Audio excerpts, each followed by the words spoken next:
It leads to the shadowy woodland park behind the school. Okay, guys. Quick. I I accidentally clicked on separate every 4 GB. So my last session was like 4 different parts. It was like a 7 minute part, a 4 minute part, and like a 3 minute part, and like maybe it's like maybe a 5 second part. It literally cut the last one into like it leads to the shadowy woodland, or if it would stop if in 5 seconds it would be parked behind the school. It was like the last 5 seconds. Oh, so the last ones are gonna be kind of odd, and I also noticed it kind of stops at the very end of the video. It stops short by 1 second, so I'm gonna have to leave some blank space when I'm finished recording. So yeah, technical difficulties. Yeah, that's why you know you're on this channel, because shit doesn't go right for me. The gate is rusty, as if it hadn't seen much use. However, it sits open, so we pass through. It's not forbidden for students to leave the grounds, but somehow I feel a little uneasy, like a rebel. A path leads deeper into the forest. Tall, whatever that says, and maple trees rustle in the wind. The canopies creating patches of chill air hanging in the places where the shadows fall. The forest smells strongly of earth. I almost feel cold, even though the midsummer day is hot as ever. Oh, I love that song. Isn't it called Midsummer Day, or in Spirited Away? It's like dun dun dun dun dun dun. Anyway, Rin trudges ahead like a sleepwalker, sure-footed but with no apparent destination in mind. Her thoughts seem to be somewhere elsewhere. I follow a few steps behind, taking more care to watch where my feet land. The path follows the land uphill at a low angle, sometimes making little detours downhill before climbing back upward. The muted brown and gray trunks line the path, on both sides peppered with ferns and other undergrowth.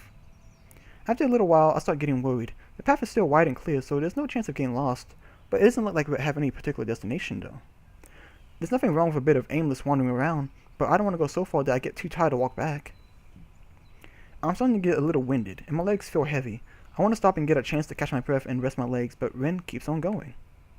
Where are we going? Are we going anywhere at all? Worry tree. I see. So what exactly is the worry tree? It's just a tree, like this. She stops in front of a particular large maple that might not be the worry tree. Its lush green leaves sway slightly in the breeze blowing through the small clearing we entered. I guess that's much. There are people who believe that you must come here to wallow in misery. If you're miserable, only by people I mean me, and the tree isn't really called anything. So if you're miserable, you talk to a tree about it? No, what? You can't talk to trees. What do you think I am, crazy? No, I didn't mean it like that, but it's okay if you are crazy. Never mind. Crazy people aren't... No. Crazy is a really bad word from what I'm thinking of. Unique and crazy or... screw it. Never mind. Or maybe you talk to trees. I'm sorry. I didn't mean to say that you're crazy, even though you probably are if you talk to trees. Whoa! Hold on now. Hold on. So what if I talk to trees, huh? That doesn't make me crazy. So what if I hug them and love them? Fine, Ren. I thought you and me were like besties. I wouldn't recommend it either. I wouldn't recommend it in either case. People will think you're a weird person. Yeah, it's kind of too late for that. No, just forget it. She looks mildly confused, for which I don't blame her at all. She tilts her head a little to the side, expression melting back to her usual one. Alright, I'm good at forgetting things. So why are we here?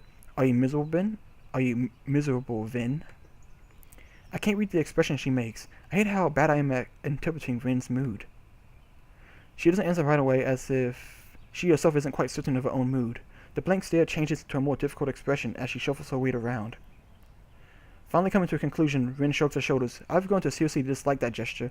It doesn't mean anything. And that's what it means! When you shrug your shoulders, it means nothing at all. And people hate when I do that all the time, or when I sigh, but whatever, I don't feel like talking. Maybe. I just feel kind of like I'm sinking in the water. I don't know what I should do. I don't know where I should go. That's all. Maybe it's not a big deal, but I thought walking might help. Kind of like, if I go somewhere, I would know where I should go. I don't really know if it did. It really would have made sense if walking has helped decide where to go. So you don't know. So you don't want to try to get an exhibition? Or rather, you don't know if you do. Can't you decide? Bryn doesn't say anything for a while, enriching her thoughts in silence. The quiet is broken by bird song from somewhere in the trees tops, followed by rustling leaves as the bird takes flight. Maybe. I'm not sure if I ever can have a feeling like that. So far, I've only painted for myself. I don't think I could have my things on display the way I am now. This me couldn't do it. Her reason sounds like a weak excuse. I make my trademark frown, but she doesn't notice it. I don't get it. The teacher certainly thinks you could. I don't think he suggested otherwise. Sounds like he's calling in favors from his friends, too. I know. He's really done a lot for me, but this might be too much. Becoming someone who can do it might be pretty hard. Maybe I couldn't do it at all. He can't do it for me, and if I let him try, I just sink deeper and deeper. Rin stands in front of the large maple and turns away from me. I want to close the few feet of distance between us, and I don't know. My irritation is suddenly gone, and I start feeling sympathetic for her. I know exactly how you feel. Well, maybe I don't, but still. I think I haven't felt like I think I haven't felt like I was actually in control of my own. I feel worthless and not in control. Don't say all these words, man. Gosh. Who you trying to impress? I'm just helplessly going along with the flow. Like coming here to the school. I didn't really choose it myself. And I certainly didn't choose this time of life to have this condition. I still can't casually say the word out loud. It's like, yeah. It's exactly like being underwater. Like I can't even breathe. Rin turns to face me again, a sad expression on her face. Is that why you look so sad all the time? I don't want to look I don't want to look sad like you. Do I look to you like you look to me?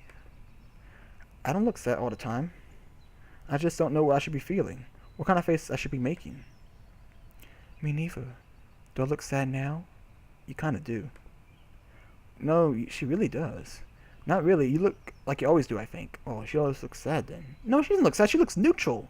She looks sad. But I'm sinking. I should try to float up like a rubber duck. Crack, crack, all yellow and creepy. I had to think for a few seconds about which direction I should pursue in this conversation. Then I realized it doesn't matter. You think rubber ducks are creepy? You don't? I think they look very creepy. Everything that has eyes but isn't alive is very disturbing. Like rubber ducks and reflections in mirrors. She has a point! Those things creep me out, especially those little dolls. Man, Chucky scared me when I was a little kid. Because when I was little and I was a kid, I saw him like a big-ass doll. It was like a live action size doll of him. Well, it wasn't live action size because he'd be really small. It was like, like 3 feet tall. So I guess he was bigger than usual. And I was like half his size, and I saw him in the store, and it was one of those like, it was not a talking Chucky doll. It was just standing there looking creepy, and that thing scared me shitless. And I still haven't seen the Chucky movie at all. I mean, I've seen parts of it, but no, I've never seen it. Same thing with It. But I actually seen most of It. I didn't see all of it because my hands over my eyes. But that shit scared me. Also, I didn't like clowns before the movie. It definitely didn't help. Which is why I don't like going to the circus, man. Those clowns be creepy as hell. She plops down on the forest bed, leaning on the maple she named the worry tree. After wondering what I should do for a minute, I sit down 3 feet apart from her. The forest envelops us in its embrace. The forest envelops us in its embrace, and the stillness falls upon the two of us. We sit there without speaking for a long while. I can literally feel the same time passing. Patches of sunlight litter the. I was like, what is that? It looks like a turnip or onion. Patches of sunlight litter the small clearing in a pattern that echoes the maple canopies. One of them falls directly on me, warming me all the way to the bone. I wonder what I could do for myself, and maybe for Ren. For now, I just keep watching her from a distance. Sometimes she cranes her neck all the way back, so much that it looks like almost painful, and stares up at the small patch of sky visible past the canopy of the worry tree. Sometimes she just stares blankly ahead, as if seeing something just behind her reach. She keeps whispering to herself, but so quietly that I can't hear her, even though I'm sitting right next to her. I only see her lips moving, like she was in the middle of a distant dream. I realize that right now, I no longer feel any of the intense loneliness I felt at night, just before falling asleep. I might be more like Rin than I thought. I can either give up and stay submerged under the weight of all the crap in my life, or try to change myself for the better. Her decision is different, yet the same. And unlike her, I know for sure that I can't stay like this forever. I have to change. Rin could probably do it. Even though she seems to doubt herself, I have no doubts about her strength. She could do it, even if she can't. It makes me feel a little bit better, too. And I lean back against the tree, breathing out deeply as if for the first time in a long time. We sleep that way in the small clearing until the angle of the sun changes and the chilly shadows deepen. No longer warm where we sit, we leave the forest, returning along the same path we took coming in. It doesn't seem like Rin has come to a decision. I wonder if it was a bad idea for me to come along. It's alright, I don't mind. I'm sure the trees and dirt and rocks won't mind either. Did you mind? No, not at all. I think it helped me too. While we walk back towards the dormitories, the sky is changing to a deep ultramarine. The first sunlight stars twinkle softly from between spots in the canopy, barely visible like tiny fireflies. I become very self-conscious about Rin's presence. I haven't thought much about the girl since things fell apart with Aranako. This is the kind of same situation as then, but to be honest, I don't think it really counts for much, not with Rin. And yet, it feels good walking next to her, even if it isn't anything more than this. At first, I think Rin agitated me quite a bit with her unpredictable behavior. But recently, I feel I haven't had to be on my toes as much. I've managed to let myself go a little. It makes me feel satisfied, even though ultimately I think it's more thanks to Rin than myself. She seems to be disinterested in a huge number of things, but something in her makes me try harder than I normally would. It's not that I want to impress her. I think that truly impressing Rin would take near superhuman effort just because of how she is. And instead it's because there is this relentless feeling inside of me that I shouldn't let Rin down. It's really weird. I wonder why I started thinking like that. I don't even know what sort of expectation she has about pretty much anything. So how could I let her down? Rin has this unassuming air around her, and she doesn't really talk about stuff very often. Even today's confession of her self-doubt caught me a little bit off guard. I feel like I want to talk more with her. The realization suddenly dawns on me that Rin is basically the only person I talk to nowadays, apart from whenever I have to endure from Shai, Misha, or Kenji. I feel slightly depressed. In front of the dormitories, as if summoned by my dark thoughts, we run into Kenji himself. It feels very odd seeing him outside, breathing fresh outdoor air. At least it's already dusk. I partially expect Kenji would disintegrate upon direct exposure to the sun. Kenji himself seems very insecure as well, standing around looking like he's waiting for something, but doesn't know himself what it might be. Hey Kenji, what are you doing? Hello. Who are you? It's me, Hisao. I'm not sure if you know Tazaki from class 3-4. From his face I can see that not only does he know Rin, he also can't see her from this short distance. Oh, sup dudes? Kenji sticks his head enthusiastically forward, almost right into Rin's stomach. Rin looks at his outstretched hand in confusion until Kenji closes his throat and retracts his hand. There's something almost cool that he manages to do without social awkwardness. It's not like I'm the most suave man on the planet, but I don't think I'll ever be able to even approach Kenji's level. Damn straight, man! Kenji's the man! When he's not being a little talkative Beyonce. I think I respect Kenji a little bit more. So you're waiting for someone?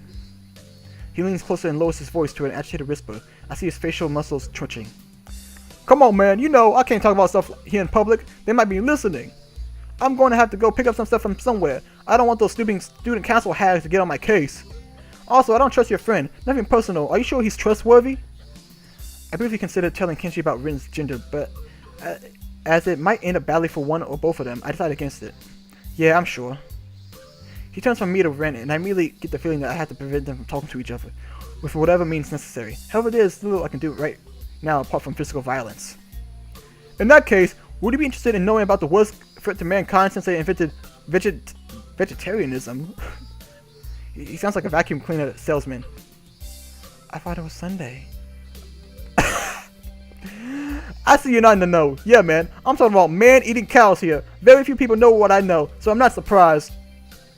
We can't talk here, but if you like a pamphlet, come to my room after curfew on Mondays or Wednesdays. He suddenly reaches to his pocket and draws out a ballpoint pen and what looks like a convenience store receipt. Kenji fiercely scribbles on the scrap of paper and then throws it towards Rin. Here's the password. Memorize it, then eradicate any trace of the document. Eat it, burn it, dissolve it in acid, whatever. I take the receipt from Kenji as Rin is unable to do so and glance at it. It's indeed a receipt. Apparently for 2 rice balls and 5 boxes of matches. I hope he's not planning the burning thing down.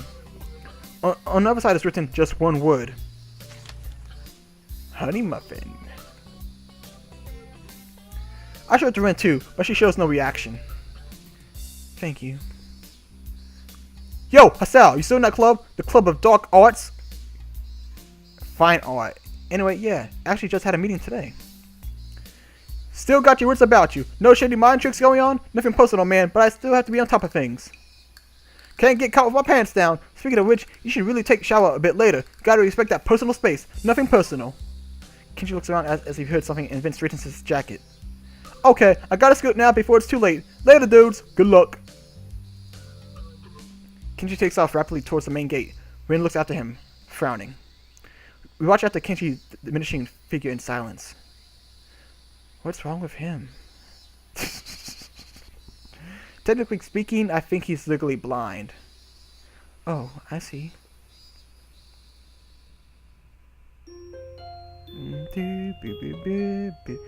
Got a new message.